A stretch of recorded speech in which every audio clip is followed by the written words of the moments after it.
அனைவருக்கும் வணக்கம். இந்த வீடியோவில் பாலிடெக்னிக் டிப்ளமோ 2021 முதலாம் ஆண்டு மாணவர்கள் இந்த கண்டினியூஸ் அசஸ்மெண்ட் டெஸ்ட் எப்படி எழுதணும் அப்படிங்கிறதுக்குண்டான ஒரு சின்ன வீடியோ, சின்ன இன்ட்ரடக்ஷன். ஸோ முதலாம் ஆண்டு மாணவர்கள் பார்த்தீங்கன்னா இப்போ பாலிடெக்னிக் இப்போ தான் இந்த வருஷம் முதல்ல சேர்ந்துருக்கீங்க.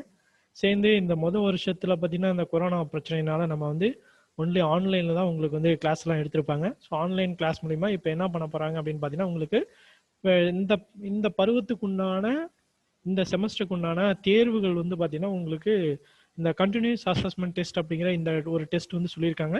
இதில் 3 டெஸ்ட் வைக்க போகிறாங்க. இந்த 3 டெஸ்ட் மூலியமா உங்களுக்கு இந்த செமஸ்டருக்கு உண்டான போர்டு எக்ஸாமுக்கு தேவையான மார்க்ஸ் வந்து இதுலேருந்து எடுத்துக்கிறதா சொல்லியிருக்காங்க. ஸோ இந்த கண்டினியூஸ் அசஸ்மெண்ட் டெஸ்ட் வந்து நீங்கள் ஏன்னா முதலாம் ஆண்டு மாணவர்கள் இப்போ தான் வந்திருக்கீங்க, உங்களுக்கு எப்படி பண்ணணும் என்ன பண்ணணும் அப்படிங்கிற ஐடியா வந்து உங்களுக்கு இருக்காது. ஸோ அதுக்காக இந்த ஒரு சின்ன வீடியோ வந்து நாங்கள் போட்டிருக்கோம். ஸோ இந்த வீடியோ வந்து முழுசாக கேட்டிங்கன்னா உங்களுக்கு இதில் என்ன உங்களுக்கு சின்ன வீடியோ தான், என்னென்ன வழிமுறைகள் என்னென்ன பண்ணணும் அப்படிங்கிறத மட்டும் சொல்லியிருக்கோம். இதுக்கப்புறம் பார்த்தீங்கன்னா இதுக்கப்புறம் தொடர்ச்சியாக இன்னும் ஒரு வீடியோலாம் போட போகிறோம். ஸோ எப்படி வந்து அந்த நீங்கள் எழுதின டெஸ்ட் பேப்பரை வந்து ஸ்கேன் பண்ணி பிடிஎஃபாக மாற்றுறது, அதுக்கப்புறம் கூகுள் கிளாஸ் ரூம் அப்படிங்கிற ஒரு கான்செப்ட் வந்து சொல்லியிருக்காங்க. அந்த கான்செப்ட் மூலிமா தான் வந்து நீங்கள் டெஸ்ட் எழுதின பேப்பர்ஸை வந்து அப்லோட் பண்ணணும். அதெல்லாம் எப்படி யூஸ் பண்ணுறது அப்படிங்கிறத பற்றி உங்களுக்கு இன்னும் இது கூடயே உங்களுக்கு ஒரு சில வீடியோஸ்லாம் நான் வந்து போட போகிறோம்.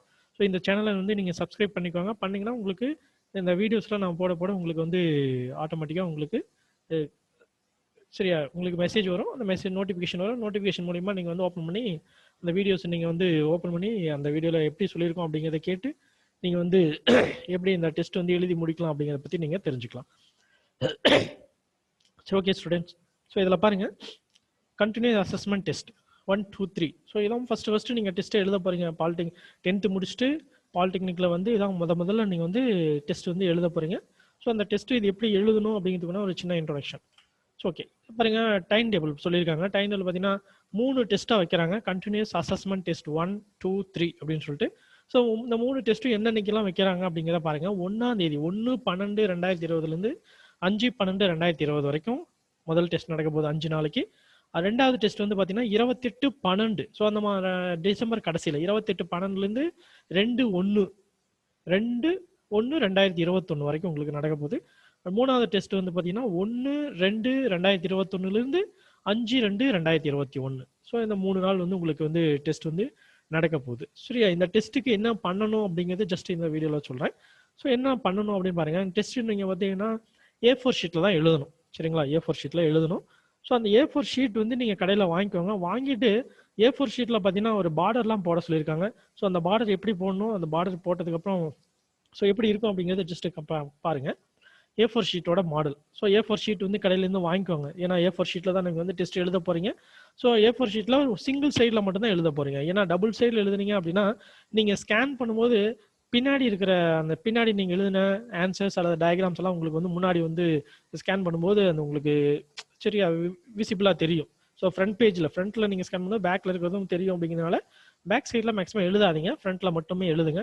இல்லைன்னா உங்களுடைய கிளாஸ் ஸ்டாஃப், கிளாஸ் இன்சார்ஜ் யாரோ அவங்க வந்து உங்களுக்கு என்ன இதை இன்ஸ்ட்ரக்ஷன் கொடுத்துருப்பாங்க. அந்த இன்ஸ்ட்ரக்ஷன் பிரகாரம் நீங்கள் வந்து ஃபாலோ பண்ணுங்கள். ஒரு A4 ஷீட் வாங்கிக்கோங்க. A4 ஷீட் பார்த்தீங்கன்னா உங்களுக்கு இந்த மாதிரி பார்டரில் இருக்கும். பார்டர் அந்த A4 ஷீட்டுக்கு உள்ள என்ன பண்ணுங்க, இன்னொரு பார்டர் வந்து போடுங்க.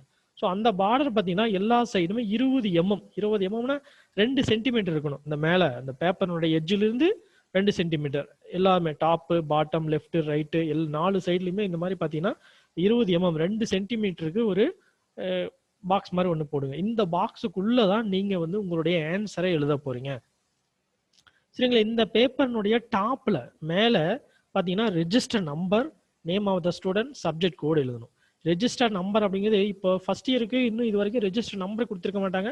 உங்களுக்குன்னு டெம்பரரியாக ஒரு நம்பர் கொடுப்பாங்க. அந்த நம்பரை வந்து உங்களுடைய கிளாஸ் ஸ்டாஃப், உங்களுடைய டிபார்ட்மெண்ட்லேருந்து உங்களுக்கு வந்து சொல்லுவாங்க. ஸோ அந்த நம்பர் வந்து அதில் அந்த இடத்துல நீங்கள் வந்து கொடுத்துக்கலாம். அதுக்கப்புறம் நேம் ஆஃப் த ஸ்டூடெண்ட் அப்படிங்கிற இந்த இடத்துல என்ன பண்ணுறீங்க, உங்களுடைய பேர் எழுதுங்க. சப்ஜெக்ட் கோட் அப்படிங்கிற இடத்துல பார்த்தீங்கன்னா உங்களுக்கு என்னென்ன ஒவ்வொரு நாளுக்கும் ஒவ்வொரு சப்ஜெக்ட் இருக்கும். ஸோ அந்தந்த சப்ஜெக்ட்டுக்கு உண்டான கோடு வந்து அந்த பர்டிகுலர் கொஸ்டின் பேப்பர்லேயே இருக்கும், அல்லது அந்த சப்ஜெக்ட் ஸ்டாஃப் வந்து சொல்லுவாங்க. என்ன சொல்கிறாங்களோ அந்த கோடை வந்து இந்த சப்ஜெக்ட் கோட் அப்படிங்கிற இடத்துல போட்டுக்கோங்க. அப்படியே கீழே வாங்க, பாட்டமில் இந்த நம்ம கோடு போட்டதுக்கு பாட்டமில் கடைசியில் பார்த்தீங்கன்னா டேட் ஆஃப் எக்ஸாம், அந்த எக்ஸாம் வந்து என்ன நாளில் நடந்துச்சு. ஸோ நாளைக்கு 1ஆம் தேதி நடக்குதுன்னா 1/12/2020 அப்படின்ட்டு டேட் போட்டுருங்க. அதுக்கப்புறம் பேஜ் நம்பர் அப்படின்ற இடத்துல ஒவ்வொரு பேஜுக்கு பேஜ் நம்பர் போட்டுக்கோங்க. அதுக்கப்புறம் சிக்னேச்சர் அப்படிங்கிற இடத்துல உங்களுடைய கையெழுத்து போடுங்க. சிக்னேச்சர்லாம் எழுத தேவையில்லை, உங்களுடைய கையெழுத்து மட்டும் போட்டிங்கன்னா போதும். பேஜ் நம்பர் அப்படிங்கிற இடத்துல பேஜ் 1 2 3 அப்படின்னு சொல்லி நீங்கள் போட்டாவே போதும். சரி, டேட் ஆஃப் எக்ஸாமில் டேட் அந்த இடத்துல மட்டும் போட்டிங்கன்னா போதும். சரிங்களா? அதே மாதிரி ரெஜிஸ்டர் நம்பர் இந்த இடத்துல நேம் ஆஃப் த ஸ்டூடெண்ட், இங்கே சப்ஜெக்ட் கோடு, பாட்டமில் date of exam, page number, signature. சரிங்களா? இதான் வந்து நம்ம A4 ஷீட் வந்து இப்படி தான் இருக்கணும். ஸோ இந்த மாதிரி வந்து நீங்கள் எக்ஸாம் நீங்கள் ஒன்றாவது எழுத போகிறீங்கன்னா அதுக்கு முன்னாடி நீங்கள் வாங்கி இந்த பார்டர்லாம் போட்டு வச்சுக்கோங்க. பார்டர்லாம் போட்டு ரெடியாக வச்சுக்கோங்க. உங்கள் register number, name of student, subject code, date of exam, page number, சிக்னேச்சர்லாம் எதுவும் போடணும். ஜஸ்ட் இந்த பாக்ஸ் மட்டும் பார்டர் மட்டும் நீங்கள் போட்டு ரெடியாக வச்சுக்கோங்க. சரிங்களா? சரி, ஓகே. வச்சதுக்கப்புறம் அடுத்து என்ன சார் பண்ணலாம் அப்படின்னு பார்த்தீங்கன்னா, பாருங்க, எல்லா பக்கங்களிலும் 20 மில்லிமீட்டர் விளிம்புடன் மட்டுமே பதில்களை A4 அளவுத்தாளில் எழுதுவோம். ஸோ அதான் நான் மேலே சொல்லியிருக்கேன். அந்த 20 சென்டிமீட்டர் 20 மில்லிமீட்டருக்குள்ளார நம்ம பாக்ஸ் போட்டுக்குள்ளே இந்த பாக்ஸுக்குள்ள தான் எல்லாமே எழுதணும். அடுத்தது பதிவு எண் அப்படின்னா ரெஜிஸ்டர் நம்பர், பதிவு எண், மாணவரின் பெயர், நேம் ஆஃப் த ஸ்டூடெண்ட் மற்றும் பாட குறியீடு, சப்ஜெக்ட் கோட் பக்கத்தின் மேல் எழுதப்பட வேண்டும். சரியா? இதுல மேல தான் இந்த இடத்துல எழுதணும். அடுத்தது பாருங்க, எக்ஸாம் தேர்வு தேதி, பக்க எண் மற்றும் மாணவரின் கையொப்பம் பக்கத்தின் கீழே இருக்க வேண்டும். ஸோ கீழே எக்ஸாம் டேட்டு, பேஜ் நம்பர், சிக்னேச்சர்லாம் கீழே இருக்கணும். அடுத்தது சரி, இந்த மாதிரி வந்து டெஸ்டெல்லாம் எழுதுறீங்க. எழுதுனதுக்கு அப்புறம் என்ன பண்ணணும் அப்படின்னு பார்த்தீங்கன்னா, நீங்கள் எழுதின டெஸ்ட் பேப்பரை பேஜ் வைஸாக PDF ஃபைலாக ஸ்கேன் பண்ணணும். சரியா? ஒரே PDF ஃபைலாக அனைத்து பக்கங்களையும் ஸ்கேன் செய்ய வேண்டும். ஸோ இதை மொபைல்லேயே நீங்கள் யூஸ் பண்ணி ஸ்கேன் பண்ணலாம். ஸ்கேன் பண்ணுறதுக்கு நிறைய ஸ்கேனர்லாம் இருக்குது. நானும் பார்த்தீங்கன்னா உங்களுக்கு எப்படி ஸ்கேன் பண்ணுறது அப்படிங்கிறதுக்குண்டான வீடியோவையும் நான் வந்து இன்னொரு அடுத்ததாக உங்களுக்கு போடுறேன். அந்த வீடியோ வந்து யூஸ் பண்ணி நீங்கள் வந்து எப்படி ஸ்கேன் பண்ணுறது அப்படின்னு சொல்லி தெரிஞ்சுக்கோங்க. அதுக்கப்புறம் ஃபைல் அளவு குறைந்தபட்சமாக இருக்க வேண்டும். அந்த PDF ஃபைலை நம்ம வந்து ஸ்கேன் பண்ணுறோம் இல்லைங்களா, நிறைய பேஜஸ் வரும். ஸோ அப்படி ஸ்கேன் பண்ணும்போது நம்ம அந்த ஃபைலோட சைஸ் வந்து இவ்வளோதான் இருக்கணும்னு சொல்லி 1 MB 10 MB அதுக்குள்ளே தான் இருக்கணும். சரி, அது எப்படி வந்து அந்த PDF ஃபைலினுடைய சைஸை வந்து நம்ம அவங்க சொல்கிற அளவுக்கு குறைக்கிறது? உங்களுடைய பர்டிகுலர் ஸ்டாஃப் வந்து சொல்லுவாங்க நீங்கள் 1 MB தான் இருக்கணும் அல்லது 10 MBக்குள்ளே இருக்கலாம் அப்படிங்கிற அவங்க என்ன சொல்லுவாங்களோ அதுக்கு தகுந்த மாதிரி நம்ம சைஸை எப்படி ரெடியூஸ் பண்ணுறது அப்படிங்கிறதையும் நம்ம சைஸை ரெடியூஸ் பண்ணி வச்சுக்கணும். ஃபைல் அளவு குறைந்தபட்சமாக இருக்க உகந்த தெளிவு திறனில் ஸ்கேனிங் செய்யப்பட வேண்டும். PDF ஃபைல் தெளிவாகவும் படிக்கக்கூடியதாகவும் இருப்பதை உறுதிப்படுத்தும். சரியா? PDF ஃபைல் வந்து கண்டிப்பாக நம்ம அந்த மாதிரி ரெடியூஸ் பண்ணும்போது அந்த நம்ம எழுதின எழுத்து வந்து கொஞ்சம் தெளிவாக இல்லாமல் கூட இருக்கும். அது கரெக்டாக இருக்கா அப்படின்னு சொல்லி ஃபர்ஸ்ட் பார்த்துக்கோங்க. பார்த்துக்கிட்டு அதுக்கப்புறம் தான் அப்லோட் பண்ணணும். PDF ஃபைல் மட்டுமே பதிவேற்ற வேண்டும். பதிவேற்றம்னா அப்லோடு. சரி, PDF ஃபைலில் தான் நம்ம வந்து அந்த கூகுள் அந்த அவங்க என்ன சொல்கிற கூகுள் கிளாஸ் ரூம்குள்ளார உள்ள வந்து நம்ம கொடுக்கணும். சரியா? அதுக்கப்புறம் நம்ம எழுதி அந்த PDF ஃபைலாக ஸ்கேன் பண்ணியிருக்கணும் இல்லை, அந்த ஃபைலுக்கு நம்ம பேர் வந்து வைக்கணும். எப்படி பேர் வைக்கணும் அப்படின்னு பாருங்க, CA1, ஏன்னா இது கண்டினியூஸ் அசஸ்மெண்ட் டெஸ்ட்டு. ஸோ அதனால CA1 ஒரு ஐஃபன் போட்டுக்கணும். அதுக்கப்புறம் ரெஜிஸ்டர் நம்பர் தான் உங்களுக்கு இப்போதைக்கு இருக்காது. உங்களுக்கு காலேஜில் என்ன சொன்னாங்களோ அந்த நம்பர் தான் ரெஜிஸ்டர் நம்பராக இப்போதைக்கு வச்சுக்கோங்க. அடுத்த டெஸ்ட்டுக்குள்ளே உங்களுக்கு ரெஜிஸ்டர் நம்பர் வந்துடும். அதுக்கப்புறம் ஐஃபன் போட்டுட்டு சப்ஜெக்ட் கோடு. சரி, என்ன சப்ஜெக்டோ இன்னைக்கு என்ன சப்ஜெக்ட் எழுதுங்க அதுக்குண்டான கோடு. நாளைக்கு ஒரு சப்ஜெக்ட் எழுதுங்க அதுக்கு வேற கோடு வரும். எக்ஸாம்பிள் பார்த்தீங்கன்னா CA1 ஐஃபன் நான் சும்மா போட்டிருக்கேன் இந்த நம்பர் 21 20 00 12 ஐஃபன். இது வந்து சப்ஜெக்டோட கோடு 40011 40012 40013. ஸோ இந்த மாதிரி வந்து உங்களுக்கு சப்ஜெக்ட் கோடு வந்து வரும். சரிங்களா? ஸோ இப்படி தான் வந்து நீங்கள் வந்து டெஸ்ட் வந்து எழுதுறதுக்கு ஆரம்பிக்கணும். ஸோ எழுதணும். சரி, ஓகே. இதான் A4 ஷீட் மாடல். ஸோ இதான் உங்களுக்கு என்னுடைய டைம் டேபிள். இந்த டைம் டேபிளில் பிரகாரம் நடக்கும். A4 ஷீட் வாங்கி இந்த மாதிரி பார்டர்லாம் போட்டு வச்சுக்கோங்க.